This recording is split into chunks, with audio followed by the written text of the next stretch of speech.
Asyhadu an la ilaha illallah wahdahu la syarika lah.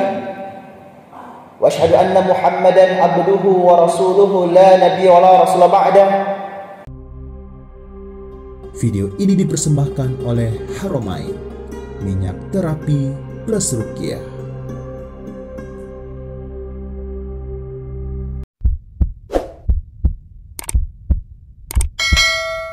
Ma'asyiral muslimin rahimakumullah. Kita tahu bahwa sebagai manusia tentu kehidupan ini adalah ujian. Kita tahu bahwa setiap harinya kita akan mendapatkan sesuatu yang baru. Kita tahu bahwa kehidupan ini hanyalah sementara sebagai tempat untuk bercocok tanam, sehingga kita bisa petik, kita bisa panen raya insyaallah di padang mahsyar, di dalam surga Allah Subhanahu wa taala. Yang membedakan dunia ini dalam kehidupan sehari-hari dengan waktu kita sekolah. Di sekolah kita belajar dulu, baru diuji. Tapi dalam kehidupan kita bermasyarakat, saat kita bekerja, saat kita berumah tangga, kita diuji dulu baru belajar. Berbeda dengan sekolah, belajar dulu baru diuji. Maka tidak ada satupun di muka bumi ini melainkan pasti ada pelajaran yang begitu besar untuk kita. Namun kita perlu introspeksi, kita harus perlu berkaca, bercermin kepada diri sendiri. Kenapa ada ujian yang tiada henti-hentinya? Kenapa berulang-ulang terus masalah-masalah yang sama? Padahal seharusnya kita naik derajat dengan level masalah yang berbeda-beda. Kita sudah tamat dengan ujian yang sebelumnya, tetapi kenapa masih berulang yang sama? Maka perlu kita perhatikan. Bisa saja ada yang perlu kita evaluasi. Dalam surah An-Nisa di ayat yang ke-79, Allah Subhanahu wa taala memberikan kita kabar tentang pentingnya menjaga akidah ini. Kalau kita mengimani takdir itu ada 6 rukun, salah satu takdirnya adalah takdir baik, kita jangan sampai tidak sempurna keimanan kita hanya dengan 5,5 rukun. Rukun iman totalnya ada 6. Sayangnya kita hanya mengimani sampai di takdir yang baik. Padahal ada takdir yang buruk yang juga mesti kita imani. Inilah akidah kita. Maka kalau misalnya ada keburukan demi keburukan terus terjadi, nah ini perlu kita evaluasi. Allah Subhanahu wa taala menjelaskan di dalam Quran. Allah berfirman, "Ma asabaka min hasanati faminallah, wa ma asabaka min sayyiati faminafsik." Artinya,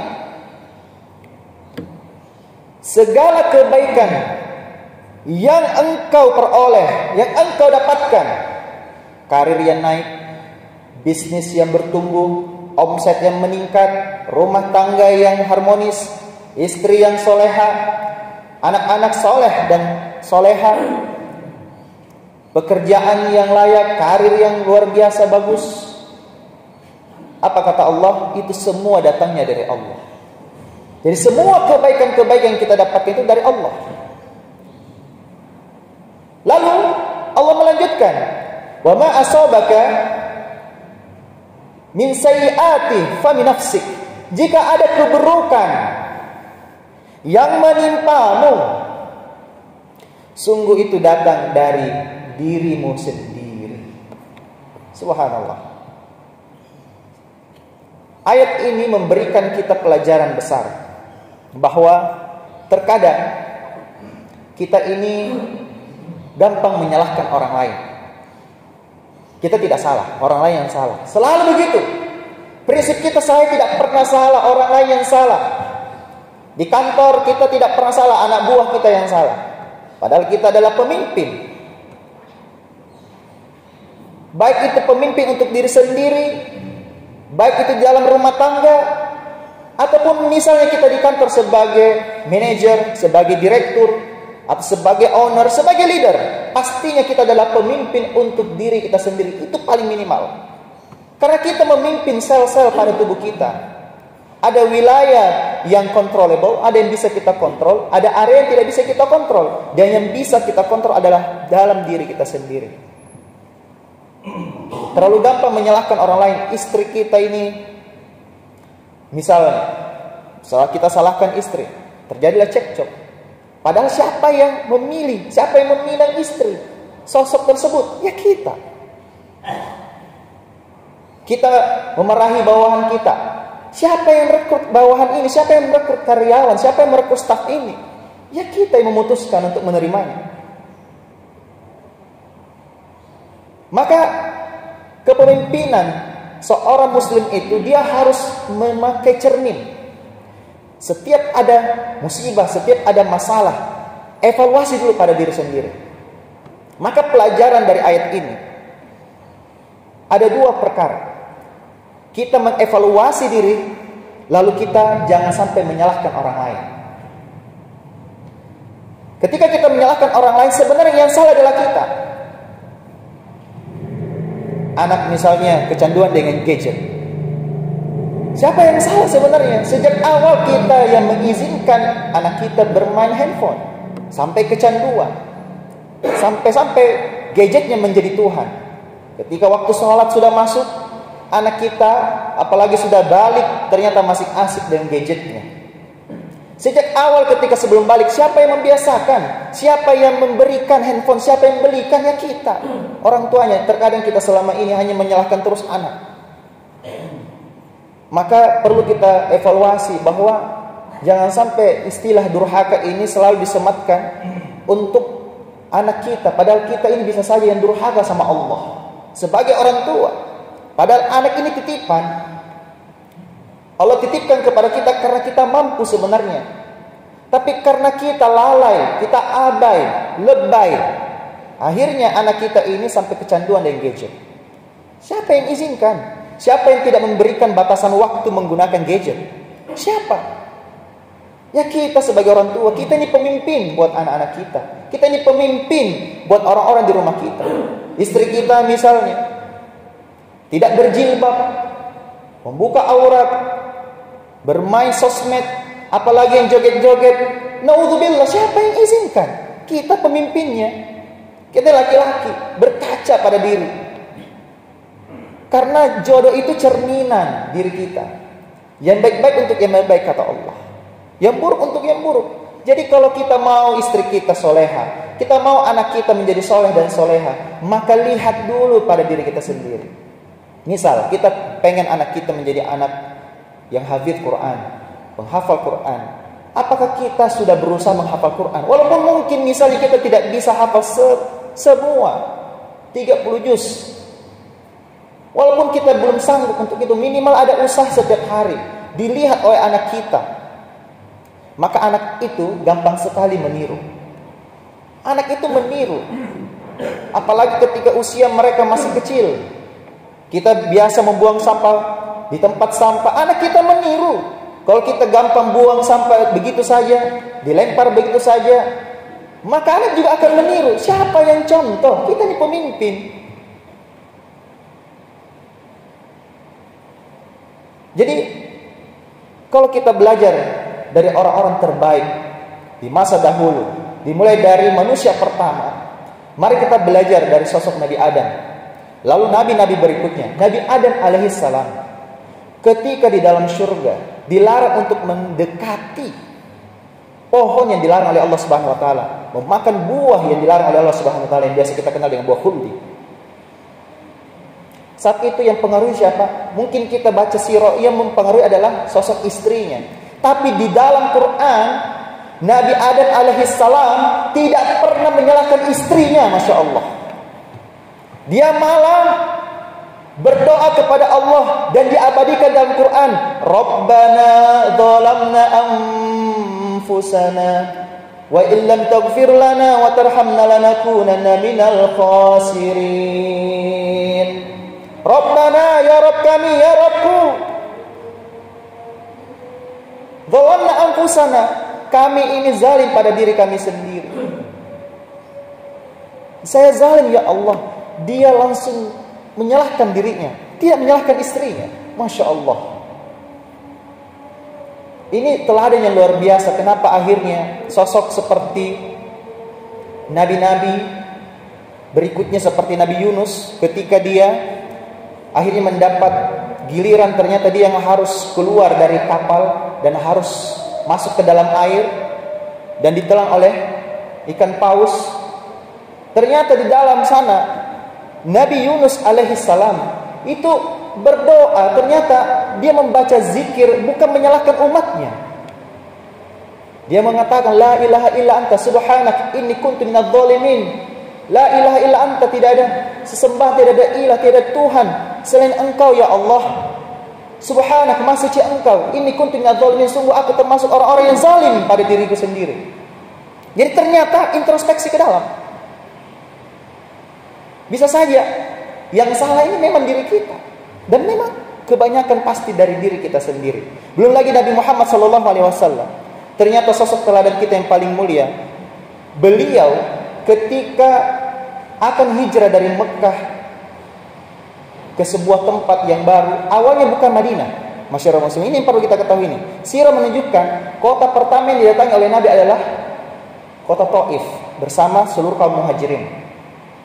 Saat di Taif itu ternyata bukan penerimaan yang diterima oleh Nabi, tapi penolakan yang luar biasa. Dicerca, dikata-katai, dihina sampai dilempar oleh batu dan hampir bercucuran darah Nabi. Sampai kalau jatuh di tanah, maka bayangkan dua malaikat penjaga gunung di Taif itu menawarkan kepada Nabi ingin menimpakan gunung ini kepada penduduk Taif. Tapi Nabi mengatakan jangan. Sampai-sampai Nabi berdoa, ya Allah, maafkanlah aku. Mungkin ada kata-kataku yang mereka tidak pahami. Maafkanlah kelemahanku. Bayangkan sampai Nabi mengakui bahwa Nabi yang masih lemah dakwahnya, masih lemah mungkin tutur katanya. Padahal Nabi ini khuluqin azim, di dalam Quran diabadikan sebagai orang yang paling akhlaknya paling mulia, teladan yang luar biasa. Tapi Nabi tetap bercermin pada dirinya, bisa saja ada kata-katanya yang tidak pas, sehingga penduduk Taif ini menolak. Kita kadang ini biasa sudah berpersuasi, sudah melakukan yang terbaik, negosiasi yang terbaik. Nabi ini kurang apa? Nabi Muhammad SAW yang paling baik akhlaknya, lemah lembut tutur katanya, luar biasa akhlaknya. Tapi Nabi tetap ditolak juga. Apalagi kita misalnya sebagai pedagang ditolak oleh pembeli, marketing, sales, itu mah biasa ditolak. Tapi Nabi SAW malah berintrospeksi saja. Bisa saja ternyata Nabi bercermin bahwa ada kelemahan pada tutur kata beliau. Masya Allah. Jadi ketika kita melihat masalah-masalah kita, coba bercermin. Bencana terjadi, banjir terjadi, longsor terjadi.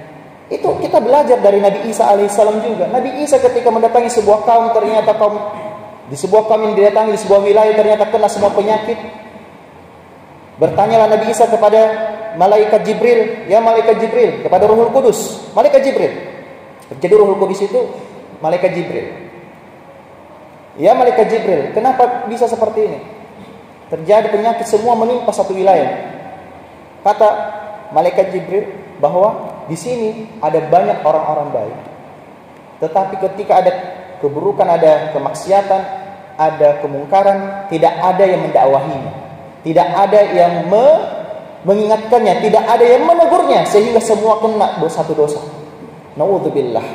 Maka masyiral muslimin, kalau kita misalnya terjadi bencana, ada mungkin ustadz di dalam sana, ada ulama mungkin dalam sana, mungkin di sana ada mubalik, tetapi kenapa tetap terjadi bencana? Bisa saja itu karena kita lupa mendakwahi tempat-tempat maksiat, maka kena satu dosa, semua kena. Maka jangan heran dalam Quran Allah Subhanahu wa taala mengabadikan wal asri innal insana lafi khusr. Allah bersumpah atas nama waktu, demi waktu, innal insana lafi khusr. Sungguh seluruh manusia, semuanya, apapun profesinya, Apapun latar belakangnya, mau ulama maupun dia tidak berilmu, mau dia raja maupun dia rakyat biasa, mau yang kaya maupun dia yang miskin, semuanya merugi kata Allah. Illa alladzina amanu wa amilus sholihat wa tawasaw bil haqqi wa tawasaw bis sabr. Ternyata yang saling menasihati ini dalam kebaikan, dalam kesabaran, dalam kebenaran, maka inilah orang-orang yang tidak akan merugi. Itulah kenapa penting sekali evaluasi. Kenapa bisa terjadi bencana ya? Kita kadang menyalahkan orang lain. Kita yang harus bercermin. Mungkin saya lupa untuk menasehati saudaraku. Makanya kenapa tugas menjadi mubalik itu bukan tugasnya para ustadz saja. Tugas kita ini adalah mengajak semua. Bukankah kuntum khairu ummatin ukhrijat linnas ta'muruna bil ma'ruf wa tanhauna 'anil munkar wa tu'minuna billah. Bukankah Allah sudah menyampaikan kalian adalah umat yang terbaik yang aku ciptakan di muka bumi ini kepada seluruh manusia untuk apa? Amar ma'ruf, nahi munkar. Kita saling mengajak pada kebaikan dan mencegah orang agar tidak melakukan kemungkaran dan beriman kepada Allah. Sebagai penutup masyarakat muslimin, sebuah kisah yang insya Allah akan kita dapatkan manfaatnya. Ada dua kisah yang begitu menarik. Kisah pertama, kita tahu Imam Ahmad bin Hanbal pernah mendatangi kota Baghdad. Dia tidak ada niatan sama sekali ke sana. Mimpinya saja yang membuat dia harus datang ke Baghdad. Sampai datang ke sana, di Baghdad dia mau nginap di dalam masjid. Ternyata ditolak oleh marbot masjidnya. Dia disuruh keluar, jangan tidur di dalam masjid ya Syekh. Syekh ini panggilan untuk orang tua, bisa juga kepada orang berilmu. Dan orang tidak tahu bahwa Imam Ahmad bin Hanbal ini adalah ulama besar waktu itu. Dan waktu itu tidak ada sosmed, jadi tidak ditahu ini Imam Ahmad atau siapa. Padahal ini imam besar dan dikenal di seluruh penjuru. Masya Allah. Dan marbot masjidnya mengusir keluar, jangan tidur di dalam. Akhirnya di teras masjid, dia pun tertidur di sana. Ternyata masih ditolak oleh marbot masjid. Jangan di sini Syekh, di luar masjid. Ayo keluar. Didorong-dorong sampai akhirnya keluar dari pagar masjid. Ternyata sampai di sana ada seorang penjual roti memanggilnya dari jauh. Ya Syekh, mari ke sini. Ternyata Imam Ahmad bin Hanbal dipanggil untuk menginap di rumah penjual roti ini. Dan di malam harinya itu penjual roti ini menyiapkan adonan untuk keesokan harinya yang siap untuk dijual kepada customernya. Dan saat dia mengadu, ya saat dia pecahkan telur, dia selalu membudayakan ucapan apa? Istighfar, astagfirullah, astagfirullah.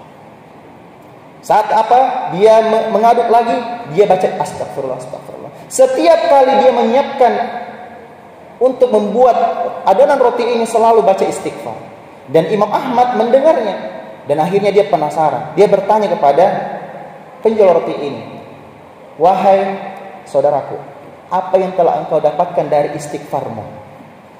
Ternyata sosok penjual roti ini mengatakan, saya setelah membiasakan ini saya mendapatkan segala hal. Apapun yang saya minta kepada Allah, apa yang saya minta doa kepada Allah pasti dikabulkan oleh Allah. Dan ternyata dia sudah membudayakan sejak lama sekali. Dan Imam Ahmad penasaran, ya, apa saja itu? Semuanya. Tapi ada satu yang belum saya dapatkan. Setiap saya berdoa, saya masih menunggu apakah akan dikabulkan atau tidak. Saya berdoa semoga saya diperjumpakan dengan Imam Ahmad bin Hanbal. Lama sekali dia sudah menanti kehadirannya tapi tidak pernah ketemu. Dan ternyata masyarakat muslimin, Imam Ahmad bin Hanbal langsung bertakbir, Allahu Akbar. Ternyata mimpi saya, dan ternyata saya digerakkan datang ke sini. Ternyata Allah mewujudkan mimpimu, mewujudkan doamu, dan saya ada di depanmu sekarang. Sayalah Imam Ahmad bin Hanbal. Masya Allah.